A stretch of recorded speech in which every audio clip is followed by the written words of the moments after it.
next question is something related to meditation, since you said that you're really into meditation right now.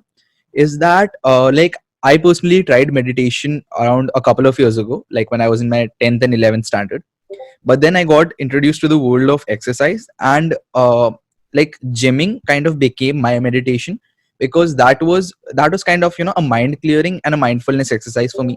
Because when I was in the gym, like, it was just the gym and nothing else mattered to me at that point of time. So I kind of left meditation at that point. And there are many people who replace like the traditional meditation with some other practice, some other mindfulness practice. So what's your take on that? Like, should people do that, or should people like follow just like as a the meditation kind of thing? So I'll tell you, the meditation, if you look at from what you just mentioned, is an extension of the physical exercises. Yeah. So, most of the gyms or maybe yoga classes, it starts with the physical exercise, and then you can sit down quietly, take some deep breaths, and then relax your mind. So it's saying that it's an extension of physical health to mental health. Yeah. So that's where the meditation generally starts with. But as you go higher and higher, you start realizing meditation should not be just about fitness, physical or mental. It's actually a lot about spirituality.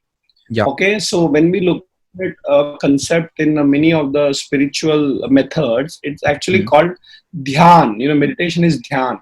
And then you say, dhyan kis pe kar rahe ho? So what are you focusing on? So meditation is at one level calming down the mind, but the mind can never become zero. Then they give you a mantra, they give you a japa and say that now you focus on this. But that focus now has to take to something higher.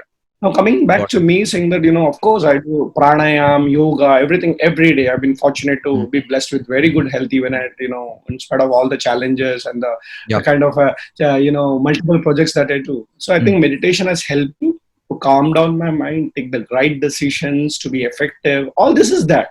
But the real meditation goes beyond just, being productive and efficient. It actually goes you to actually develop the inner strength in you. That is very, very important. What is the meaning of developing an inner strength? Because when a person who meditates, gets into a very different level of thinking. And he says, I'm not alone, I'm the child of the universe. Then you have something called as Atma Bala. What does the Atma Bala means? You get so much inner strength, and you're not afraid. Absolutely, absolutely. So as you progress further and further, you start realizing, that I need something beyond the human power that we have, and therefore you get into that meditation where it connects you to the universe, and then life is a miracle, and a lot of other people can see miracles happening around you. So I think for me, and coming back to the last point of your answer, is that there are various forms of meditation. And that's very important. There are various forms of meditation.